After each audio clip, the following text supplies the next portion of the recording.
और राजस्थान में किसके सिर होगा ताज, यानी कि छत्तीसगढ़ अब किसका गढ़ माना जाएगा। इन 3 सूबों में चुनाव हुए करीब 1 हफ्ता हो गया है, लेकिन मुख्यमंत्री की तलाश खत्म नहीं हुई है। जबरदस्त जीत के बाद भी बीजेपी आलाकमान असमंजस में है। अब 2 तारीख सामने है, 10 दिसंबर और 11 दिसंबर। सवाल है कि ये 2 दिन किन 3 मुख्यमंत्रियों के नाम होंगे।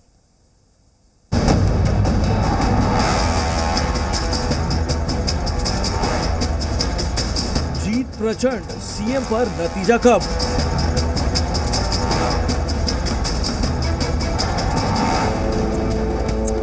छत्तीसगढ़, राजस्थान, संडे किसके नाम?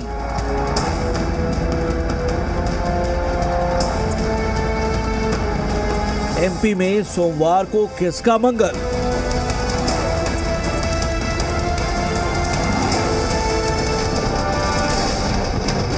इन 3 राज्यों में चुनावी नतीजों के आए 6 दिन हो गए हैं, लेकिन मुख्यमंत्री का चेहरा अभी तक किसी ने नहीं देखा। हालांकि पार्टी के भीतर हलचल बढ़ गई है। माना जा रहा है कि कल यानी रविवार को राजस्थान और छत्तीसगढ़ के नए मुख्यमंत्रियों के नाम का खुलासा हो जाएगा, जबकि 11 सितंबर यानी सोमवार को मध्य प्रदेश को लेकर भी फैसला हो जाएगा। दरअसल पिछले 2 दिनों से जिस तरह बीजेपी में बैठकों का दौर चल रहा है और हर एक नाम पर मंथन हो रहा है, वो किसी सरप्राइज पैकेज की ओर इशारा कर रहा है। वैसे इतना जरूर है कि पार्टी ने सीएम नाम पर अपने पत्ते खोलने की तरफ एक तो कदम बढ़ा ही दिया है। बीजेपी आलाकमान ने तीनों राज्यों में पर्यवेक्षकों के नाम का ऐलान कर दिया है। सबसे पहली निगाह राजस्थान पर टिकी है। यहाँ बीजेपी ने कांग्रेस को सत्ता से बाहर किया है। जाहिर है पार्टी किसी भी नाराजगी को बगावत में तब्दील होते नहीं देखना चाहती, इसलिए पर्यवेक्षकों की कमान दिग्गज राजनाथ सिंह को थमाई गई है। राजनाथ सिंह के साथ राज्यसभा सांसद सरोज पांडे और पार्टी के राष्ट्रीय महासचिव विनोद तावड़े पर्यवेक्षकों की टीम का हिस्सा हैं। राजस्थान में मुख्यमंत्री का चुनाव बीजेपी के लिए टेढ़ी खीर साबित हो सकता है, क्योंकि यहाँ कई नाम चर्चा में हैं। संभव है कुछ के लिए लॉबिंग भी चल रही हो। 10 दिसंबर को विधायक दल की बैठक होने की खबरें हैं, लेकिन उससे पहले इस वक्त राजस्थान में मुख्यमंत्री की रेस में जो दावेदार आगे हैं, उनमें पहला नाम तो जाहिर तौर पर पूर्व मुख्यमंत्री वसुंधरा राजे का है।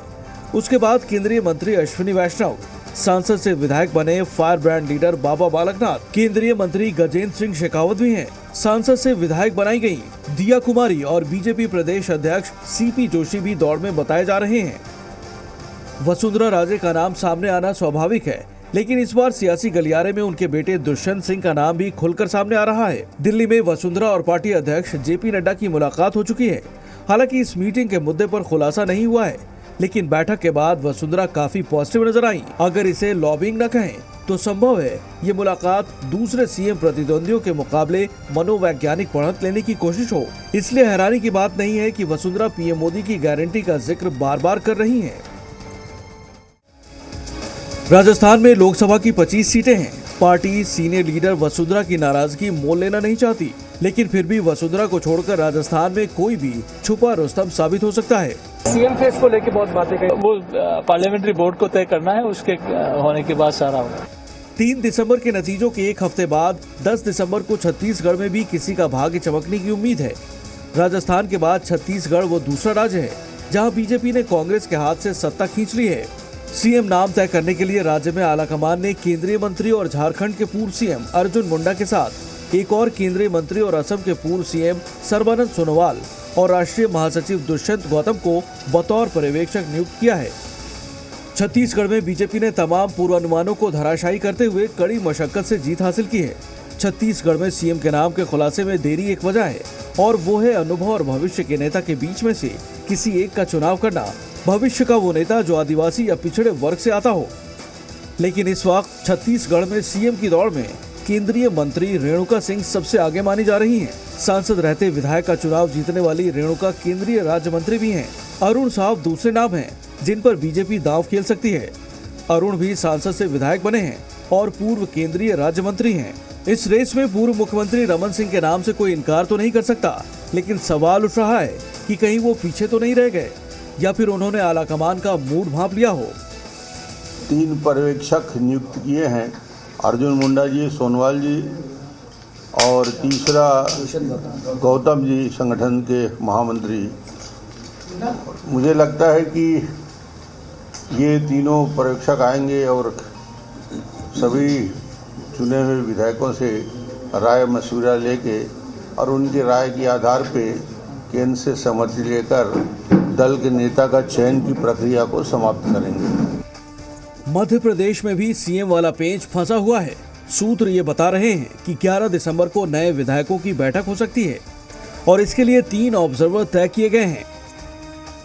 हरियाणा के मुख्यमंत्री मनोहर लाल, बीजेपी के ओबीसी मोर्चा अध्यक्ष के लक्ष्मण और राष्ट्रीय सचिव आशा लकड़ा को पार्टी ने मध्य प्रदेश के सीएम नाम पर मुहर लगाने की जिम्मेदारी सौंपी है। बीजेपी ने एमपी में दिग्गज सांसदों को सत्ता विरोधी लहर की काट के लिए चुनावी रण में उतारा था, लेकिन 163 सीट जीतने के बाद दरअसल यहां सीएम का मामला पेचीदा होता दिख रहा है, क्योंकि सीएम की रेस से खुद को अलग करने के बावजूद शिवराज सिंह चौहान का नाम दावेदारों की लिस्ट से हटा नहीं है। पूर्व कृषि मंत्री नरेंद्र सिंह तोमर को सत्ता की कमान के लिए तगड़ा उम्मीदवार माना जा रहा है, लेकिन केंद्रीय मंत्री रहे और सांसद से विधायक बने प्रहलाद पटेल आज की तारीख में इस रेस में सबसे आगे दिख रहे हैं। प्रहलाद पटेल लोधी समुदाय से आते हैं और अब की बार बीजेपी ओबीसी फैक्टर को दरकिनार करने का खतरा शायद ही उठाना चाहे। प्रहलाद की मुस्कुराहट में भी इसके राज छिपे नजर आ जाते हैं। चूंकि संसद चल रही है उसके कारण शायद कुछ हो सकता है, पर मुझे नहीं लगता कि कोई विलंब है। सर उम्मीद कब तक है, कब तक हो जाएगा यहाँ पे? मध्य प्रदेश को नया मुख्यमंत्री कब मिलेगा? अवधि बहुत है, अभी इंतजार करना चाहिए। सर आपका नाम भी चल रहा है कंटेंडर के रूप में। मुझे लगता है कि आप सबका बहुत बहुत धन्यवाद। ऐसा लग रहा है मानो बीजेपी आलाकमान ने नाम पर मुहर लगा दी है, लेकिन इस रहस्य से पर्दा हटाने से पहले रणनीतिक तसल्ली कर लेना चाहता है। मुमकिन है कि ये तसल्ली 2024 के सबसे बड़े चुनावी संग्राम के लिहाज से देखी जा रही हो। ब्यूरो रिपोर्ट, जी मीडिया।